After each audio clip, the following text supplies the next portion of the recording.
Are you planning on going to study in France, or you're thinking about this? If yes, then definitely watch this video till the very end, because I'll be sharing some tips and tricks about French education system. If you're interested in this topic, you might know that this education system is different from any other, even in Europe, so it's worth watching. Let's get started.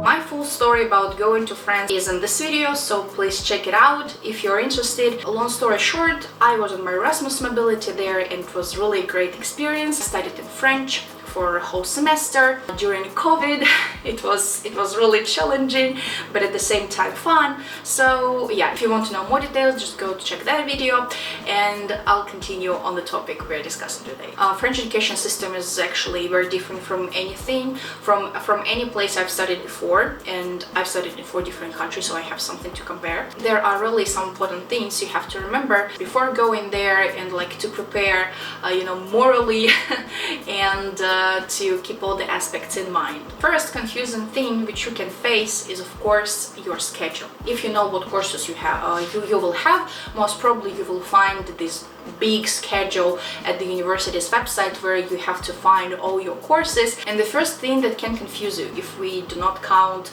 that big schedule at the university website, is actually the difference between CM lectures and TD lectures. So CM basically is that theoretical lecture, which is usually with lots of people and stuff like that, and TD, it's a practical lecture or seminar, if we call it like this, which is more personal usually and with less people. And when you look at this schedule, most probably during one week you can see, for example, if you choose to study American history, CM 1 time a week, and TD, I don't know, 3 or 4 times a week, and you think, oh my god, I have to attend this class 5 times a week. Nope. Basically you go to this theoretical class once a week usually, or more, it depends. So those classes are mandatory.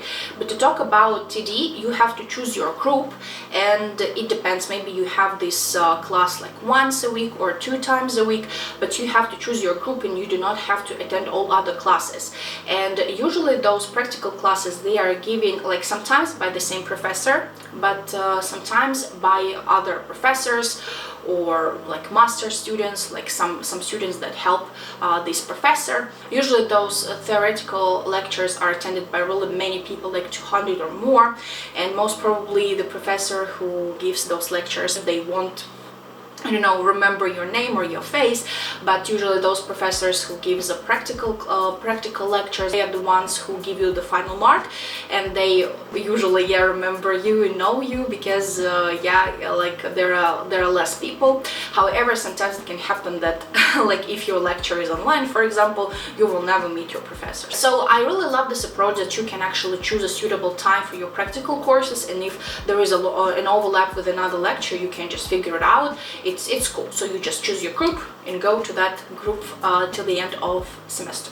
You will have those theoretical lectures, a lot of them, and if you study languages and you have a language course, it's going to be a nightmare, at least at the university where I studied. I studied at Caen University in Normandy. I took several language classes, and it was a disaster because at every class there were around 30-40 people. It's impossible to study language with 30-40 people. There should be like around 10 people in one group, because there is no way you can practice the language. I somehow managed to get good marks, but I didn't learn anything new from those courses. So basically how I evaluate that experience is that at French universities they really give you a lot of theory, and if you want to practice, you have to find this practice somehow on your own. The same with languages, they explain all the rules, they give all the topics, but in the end, if you want to practice, you have to manage it yourself. Most probably your studies will be in French, because there are not so many study programs in English in France, because they really love their language. You have to have at least an intermediate level to enter French university, but it's about licence, it's like a bachelor studies, and for masters obviously it's B2 and higher.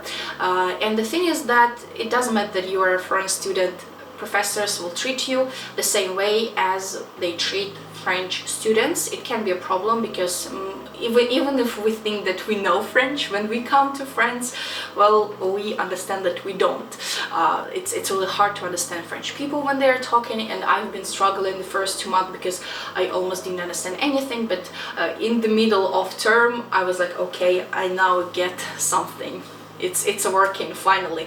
Yeah, so it can be really confusing, and professors may not be very helpful. So my advice is just to connect with your group mates if you need, for example, to ask something, if you didn't understand something, like if you fail to have some notes during the course, your group mates can be helpful.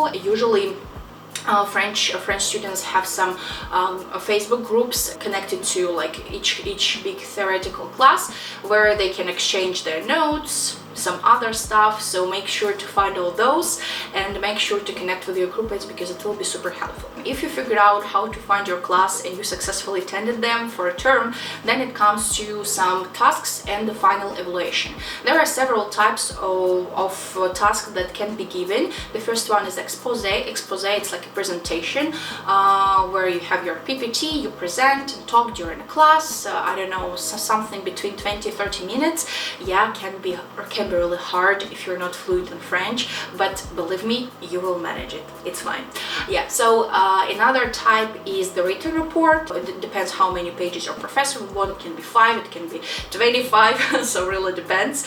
Yeah, but I should say that those tasks, they are actually easier for international students than, I don't know, to have the only final exam and nothing else during the term, and I will talk about it a bit later. About expose and written and written reports, if professors give them to you, so usually they can evaluate them and give you an average mark at the end of the term, or they can give you expose, written reports, and then give you the final exam, and then again give you an average mark. Or they can give you several tests during the term, for example 5 or 10, I don't know how many, and then in the end they give you an average mark. Or sometimes they give you an exam and an average mark. It really depends on the professor. And the final approach, which I really don't like and I hate, is that during the term nothing happens. You just have those practical classes where you are not evaluated or anything, or maybe like the professor tells you like, yeah, you're doing good or you're doing bad, but they do not give you like marks, and the only mark you get is the final exam. But you can imagine that the exams can be very stressful during your first term, and you can easily fail, not because you don't know, but just because you're worried, especially if you're an international student. Obviously you may have some language problems. Yeah, and this approach is just about one final exam, you get your mark, you live with that. However, French education system has another very good thing, is that you have 2 exam sessions, not 1. And during those 2 exam sessions, if you, for example, fail to pass something during your first exam session, you can try and do it during your second exam session. And I really recommend it to pass all the exams during the first session, because some people do it like this, that for example, oh, I will take those 2 exams during my first exam session and 2 others like during my second exam session, because, well, maybe timetable that doesn't work or something like that. I really recommend to pass, like to try and pass all the exams during those 2 exam sessions, because if you fail to, again, if you fail, you have still a chance during your second exam session, because if you fail to pass something twice, it will be really like complicated to pass it for the third time. Think about it beforehand. And to talk about the evaluation system itself, they have 20-point scale. The lowest mark that gives you the pass is 10. And another very good thing about French education system is that if you fail 2 exams, but your average mark is still higher than 10 or higher, you don't have to pass anything else anymore.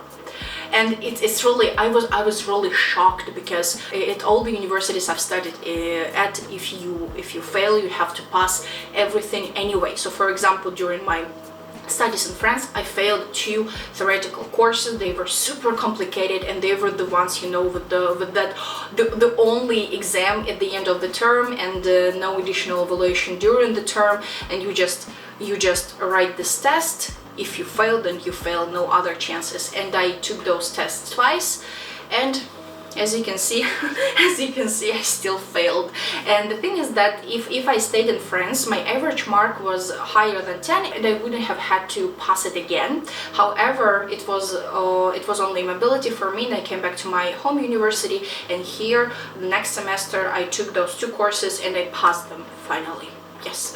So that was basically it. If you still have any questions left, or you have any kind of requests about what videos I should film, please let me know in the comments below, or check out my Instagram and DM me. I answered everyone. Thank you for watching and see you in the next video. Bye bye.